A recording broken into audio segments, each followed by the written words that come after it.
2026 memang bukan tahun yang mudah buat memilih laptop, apalagi yang harganya 10 juta. Tapi di tengah kesulitan tersebut, Rah Gadget sudah berhasil merangkum 5 laptop 10 jutaan terbaik yang bisa banget kamu pertimbangkan. Ada laptop yang layarnya OLED, ada laptop yang bisa gaming, dan ada laptop yang udah asik buat WFC-an.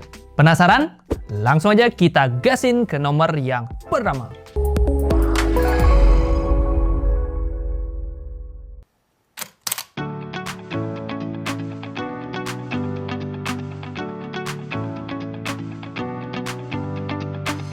Laptop 10 jutaan terbaik kali ini dibuka oleh Lenovo IdeaPad Slim 3. Pilihan terbaik buat produktivitas, entah itu buat kerja ataupun buat kuliah. Di harga 10 jutaan, IdeaPad Slim 3 udah bisa ngasih spek yang nggak cuma gacor buat ngerjain tugas-tugas ringan, tapi juga udah bisa diajak kerja yang lebih berat. Semua ini berkat kombinasi CPU AMD Ryzen 5 7535HS yang dikombinasikan dengan iGPU AMD Radeon 660M. Skor Cinebench R23-nya bisa nyentuh 8.200-an poin, yang artinya dia udah bisa kita pakai buat ngedit video Full HD ataupun 4K di Premiere Pro. Dia juga bisa nih dipakai buat belajar ngedesain 3D rendering ataupun buat live streaming. Laptop ini juga didukung oleh RAM bertipe hybrid 16GB DDR5 dengan SSD 512GB yang sudah NVMe Gen 4. Kombinasi tersebut menghasilkan skor grafis 4.800-an poin, yang artinya dia udah bisa diajak mainin game tipis-tipis. Dari tesnya Bitkom Plaza, kita bisa mainin game Red Dead Redemption 2 meskipun ya FPS-nya pas-pasan sih di 27an FPS. Tapi kalau gamenya kayak Valorant sih harusnya udah lancar banget lah ya.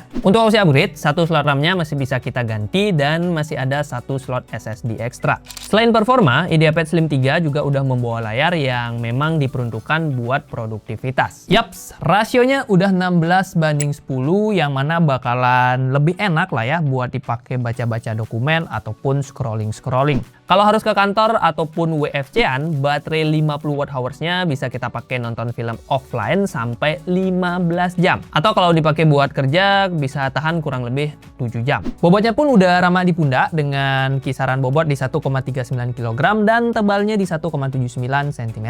Dan untuk portnya lumayan lengkap, bahkan dia udah punya SD card reader.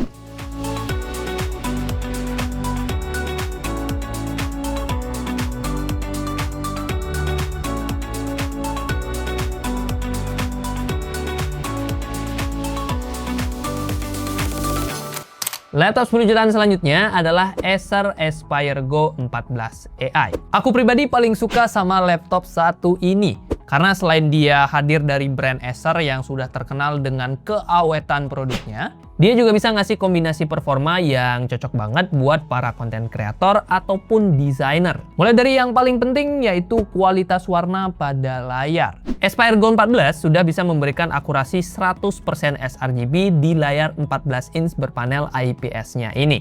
Yang nggak kalah penting yaitu performa juga udah mumpuni nih. CPU-nya pakai Intel Core Ultra 5 125H yang dikombinasikan dengan Intel Arc Graphics, yang mana ini skor Cinebench R23-nya bisa nyentuh 9.600-an poin dan Redemark Firestrike di 4.700-an poin. Aspire Go 14 AI juga udah bisa kita andalkan untuk menjalankan berbagai aplikasi kreatif, mulai dari Photoshop, Blender, ataupun Adobe Lightroom. Apalagi RAM-nya nih udah langsung 16GB DDR5 4800 MHz dengan SSD yang lega juga 512GB. Ini bikin kita jadi lebih leluasa buat multitasking biar lebih cuan. Kita bahkan masih dikasih satu slot RAM ekstra cuy. Meskipun dia menggunakan CPU seri H, tapi dengan baterai 55 Wh-nya, laptop besar ini bisa kita ajak kerja ringan kurang lebih sekitar 7 jam. Paling catatannya laptop ini agak berat, sekitar 1,5 kg dengan tebal 1,75 cm. Terus buat para fotografer, dia juga belum punya SD card reader ya. Tapi untuk port lainnya udah tergolong lengkap ya, dan listnya bisa cek di mana ya. Ya pokoknya editor lah, kanan kiri gitu ya. Ya di sebelah.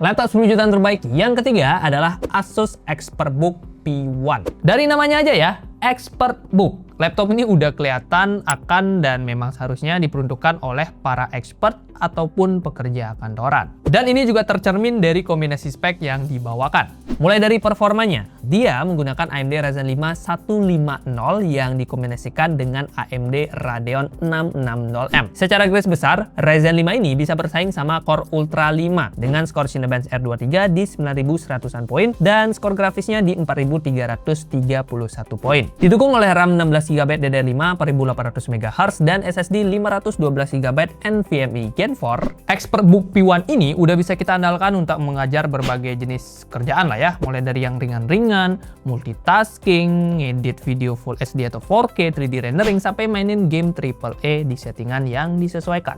Kita belum nemu tes gamingnya ya, tapi harusnya dia udah lancar buat mainin game kayak Valorant, Genshin, atau mentok-mentok GTA 5 di settingan minimum. ExpertBook P1 hadir dengan layar 14 inch IPS. Nah, yang aku juga suka dari laptop ini adalah opsi upgrade-nya. Kita masih dikasih satu slot RAM DDR5 ekstra, bahkan ada satu slot SSD M.2 ekstranya juga cuy. ExpertBook P1 hadir dengan layar 14 inch IPS Full HD dan akurasi warnanya ya standar aja sih di 45% NTSC. Untuk baterai dia punya kapasitas 50 Wh yang kalau kita pakai buat kerja ringan itu bisa bertahan kisaran 8 jam. Bobotnya 1,4 kg yang mana ini tergolong cukup ringan dengan tebal di 1,97 cm. Terus portnya juga lengkap, udah ada 2 buah USB-C full function.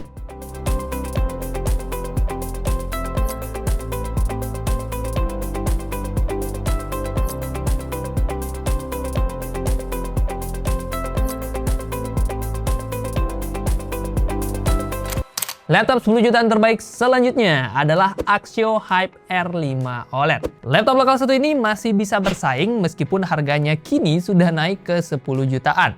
Setidaknya ada 3 alasan kenapa laptop Axio 1 ini layak kamu pertimbangkan. Alasan pertama yang udah tercermin dari namanya adalah layar OLED. Yaps, laptop Axio ini sudah menggunakan layar 14 inch OLED beresolusi Full HD Plus dengan akurasi warna yang asik juga ya, 100% sRGB. Layar idaman buat para editor. Warnanya akurat dan kontras warnanya asik khas layar OLED. Alasan yang kedua ada pada RAM-nya. Kapasitasnya udah mencapai 24GB LPDDR5 4800 MHz. Di tengah harga RAM yang lagi gila-gilaan, Axio masih bisa ngasih RAM 24GB di laptop 10 jutaannya. Dan ini tentunya sangat menarik ya. SSD-nya juga lega ya, 512GB bertipe NVMe Gen 4. Alasan ketiga ada pada bobot yang cuma 940 gram. Yes, ini adalah laptop yang ringan banget dan tentunya cocok buat para kreatif yang sering pindah-pindah kota ataupun sering kerja di lapangan.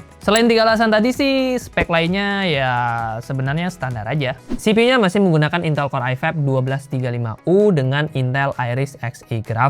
Memang bukan CPU lemot, tapi jika dibandingkan dengan standar laptop 10 jutaan lainnya, skor Cinebench R23-nya tentu tertinggal cukup jauh. Untungnya, skor grafisnya masih bisa bersaing di 4200-an poin. Jadi harusnya dipakai buat belajar 3D design ataupun render video di Premiere Pro ini masih oke-oke aja.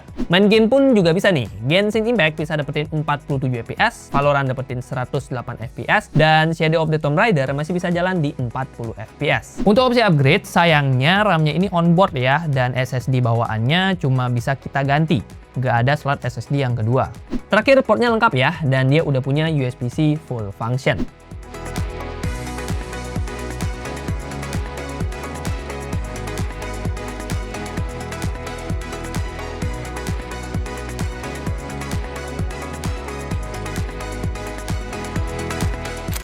Laptop 10 jutaan terbaik kali ini ditutup oleh HP 14 EP1188TU. Laptop yang bisa menjadi alternatif buat menunjang kegiatan produktif.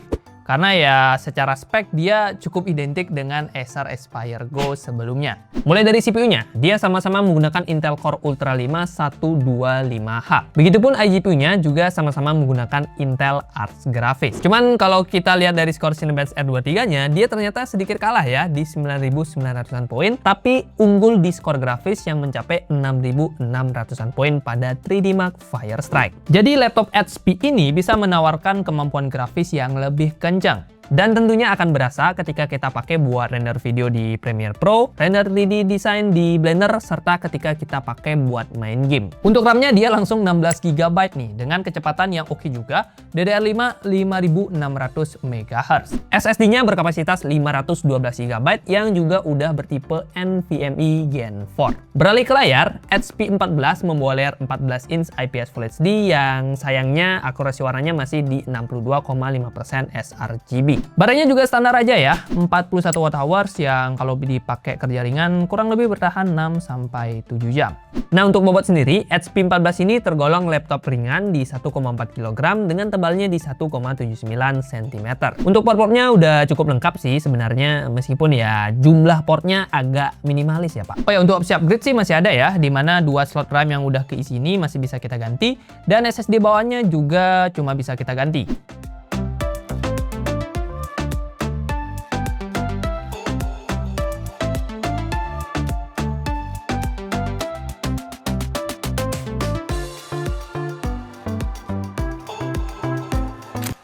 Yo guys, itu dia 5 laptop harga 10 jutaan yang bisa kita rekomendasikan di Juli atau Agustus tahun 2026. List lengkap dari kelima laptop tadi seperti biasa bisa kalian temukan di keranjang YouTube Shopping yang ada di pojokan video atau enggak di deskripsi video. Di sana juga akan ada harga terupdate dan biasanya kalau lagi ada promo harganya bisa lebih murah. Jadi coba kamu pantengin aja, mungkin nanti buat promo gajian akhir bulan Juli atau enggak di 88 nanti. Intinya cek aja keranjang YouTube Shopping dan temukan harga terbaiknya. Nah, kalau kamu masih punya masukan, pertanyaan atau apapun silahkan drop di kolom komentar ya. Terima kasih buat yang sudah nonton, like kalau kalian suka, dislike kalau nggak suka, dan kita ketemu di video selanjutnya. Laptop habis, apa ya? Tablet kali ya?